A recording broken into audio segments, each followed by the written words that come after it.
नमस्कार। आज तारीख 3 दिसंबर दिन बुधवार। आप सुन रहे हैं द लेंस का न्यूज पॉडकास्ट राउंड अप। मेरा नाम है पूनम ऋतु सेन। चलिए करते हैं खबरों की शुरुआत।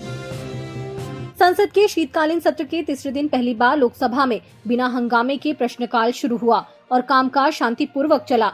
मंगलवार की सर्वदलीय बैठक में ये तय हुआ था कि 8 नवंबर को वंदे मातरम के 150 साल और 9 नवंबर को चुनाव सुधारों पर विशेष चर्चा होगी।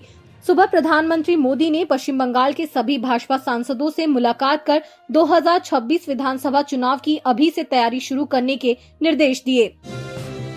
वहीं सोनिया गांधी, खड़गे समेत विपक्षी सांसदों ने नए लेबर लॉ के खिलाफ मकर द्वार पर प्रदर्शन किया, तो कुछ सांसद दिल्ली के प्रदूषण के विरोध में मास्क पहनकर सदन में पहुंचे। कांग्रेस नेता प्रमोद तिवारी ने कहा कि वंदे मातरम हमारी रगों में है, भाजपा को बोलने का हक नहीं। आप सांसद मलविंदर कांग ने पंजाब के बाढ़ प्रभावित किसानों के लिए 50,000 करोड़ के विशेष पैकेज की मांग की। कुल मिलाकर आज सदन में शांति रही, लेकिन बाहर प्रदर्शन और राजनीतिक बयानबाजी जारी रही। आज केंद्र सरकार ने बड़ा यू टर्न लिया और नए मोबाइल फोन में संचार साथी ऐप पहले से इंस्टॉल करने का फैसला वापस ले लिया। दूरसंचार विभाग ने कहा कि सिर्फ 2 दिन में ऐप के 1 करोड़ 40 लाख से ज्यादा स्वैच्छिक डाउनलोड हो गए, इसलिए अब इसे जबरन इंस्टॉल करने की जरूरत नहीं। विपक्ष ने इसे जासूसी ऐप बताकर हंगामा किया था। कांग्रेस ने प्राइवेसी पर हमला तक कहा था। संचार मंत्री ज्योतिरादित्य सिंधिया ने संसद में साफ किया कि ऐप से जासूसी नामुमकिन है, यूजर जब चाहे इसे हटा सकता है। सरकार का दावा है कि यह ऐप फोन चोरी होने पर ट्रैक करने, फर्जी सिम पकड़ने और साइबर फ्रॉड की शिकायत करने में मदद करता है। इधर आज सुबह अचानक देश के कई बड़े एयरपोर्ट पर चेक इन और बोर्डिंग सिस्टम ठप हो गया। दिल्ली, बेंगलुरु, हैदराबाद, मुंबई, वाराणसी समेत कई जगहों पर लंबी लंबी कतारें लग गई। बेंगलुरु एयरपोर्ट ने 42 फ्लाइट्स रद्द कर दी, जबकि इंडिगो ने पूरे देश में 70 से ज्यादा उड़ानें कैंसिल कर दी। दिल्ली में चेक इन को मैनुअल तरीके से करना पड़ा। हैदराबाद में यात्रियों की भारी भीड़ जमा हो गई। कुछ एयरपोर्ट पर कहा गया कि माइक्रोसॉफ्ट विंडोज में ग्लोबल दिक्कत है, लेकिन कंपनी ने इसे पूरी तरह झूठ बताया। इंडिगो के सूत्रों ने कहा कि कई फ्लाइट्स क्रू की कमी की वजह से भी रद्द हुई। अब धीरे धीरे सिस्टम ठीक हो रहा है, लेकिन अभी भी कई यात्रियों को परेशानी झेलनी पड़ रही है। इधर छत्तीसगढ़ के सरगुजा जिले के परसोड़ी गांव में आज एसईसीएल की अमेरा कोयला खदान विस्तार के लिए जबरन कब्जा दिलाने पहुंची पुलिस और ग्रामीणों के बीच भयंकर पथराव हो गया। एएसपी अमोलक सिंह, थाना प्रभारी अश्विनी सिंह समेत कई पुलिसकर्मी और ग्रामीण घायल हो गए। पुलिस ने हालात काबू करने के लिए आंसू गैस की गोले छोड़े और भारी फोर्स तैनात की गई। दरअसल 2001 में अधिग्रहित जमीन पर अब तक सिर्फ 19% किसानों ने ही मुआवजा लिया है, बाकी नौकरी और पूरा पैसा न मिलने से नाराज हैं। 3 महीने पहले बुलडोजर चलने के बाद से ग्रामीण अपनी फसल की रखवाली कर रहे हैं। निजी कंपनी एलसीसी को रोज करोड़ों का नुकसान हो रहा है, इसलिए प्रशासन जल्दबाजी में कब्जा चाहता है। इलाके में अभी भी जबरदस्त तनाव है और अतिरिक्त पुलिस बल मौजूद है।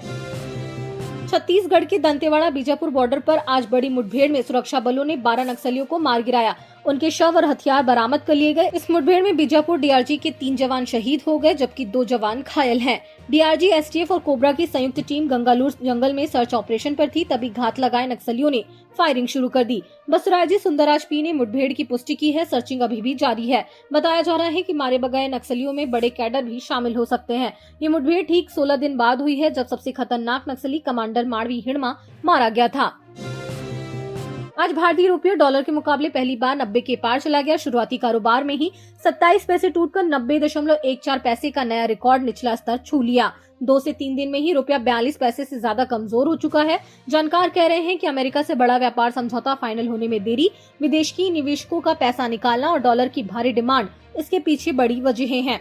आरबीआई ने हाल के हफ्तों में रुपए को बचाने के लिए ज्यादा हस्तक्षेप नहीं किया, जिससे गिरावट और तेज हुई। इससे आयात महंगा होगा, पेट्रोल, डीजल और रोजमर्रा की चीजें और महंगी हो सकती हैं।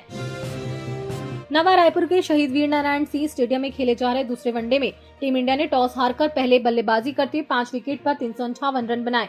विराट कोहली ने लगातार दूसरा शतक जड़कर कमाल दिखाया, तो ऋतुराज गायकवाड़ ने अपना पहला वनडे शतक पूरा किया। दोनों के बीच तीसरे विकेट के लिए 195 रनों की शानदार साझेदारी हुई, जबकि कप्तान केएल राहुल ने नाबाद 66 रनों की पारी को मजबूती दी। शुरुआत में रोहित शर्मा और यशस्वी जायसवाल जल्द ही आउट हो गए, लेकिन कोहली गायकवाड़ की जोड़ी ने पारी संभाली और रन रेट को ऊंचा रखा।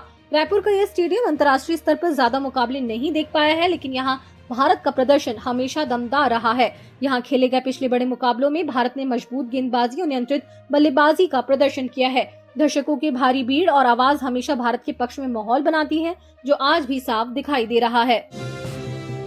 और अंत में खबर जरा हटके में जानिए कि संसद में फोटो खींचने पर क्या हो सकती है कार्रवाई। लोकसभा में आज उस वक्त सख्ती दिखी जब आरजेडी सांसद अभय कुशवाहा ने सदन के अंदर मोबाइल से फोटो खींच लिया। स्पीकर ओम बिरला ने तुरंत फटकार लगाते हुए कहा, आज तो आपने फोटो ले लिया, लेकिन आगे ऐसा किया तो कार्रवाई करनी पड़ेगी। सदन की गरिमा बनाए रखे।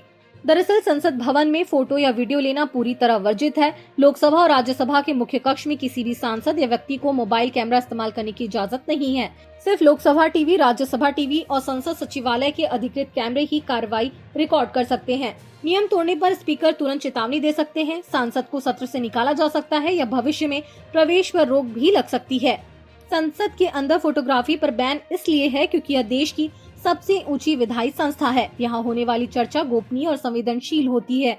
अनधिकृत फोटो या वीडियो से सुरक्षा को खतरा हो सकता है और सदन की मर्यादा भी भंग होती है। यही वजह है कि सेंट्रल हॉल, कमेटी रूम और सांसदों के प्रवेश द्वार जैसे इलाकों में भी कैमरा ले जाना मना है।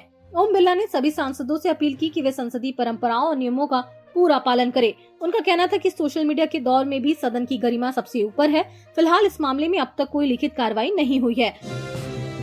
आज के लिए बस इतना ही। कल फिर मिलते हैं नई खबरों के साथ। खबरों को विस्तार से पढ़ने के लिए विजिट करिए हमारी वेबसाइट thelens.in। यूट्यूब के अलावा हमारे पेज को फेसबुक, इंस्टाग्राम और एक्स पर भी फॉलो करें। शुक्रिया।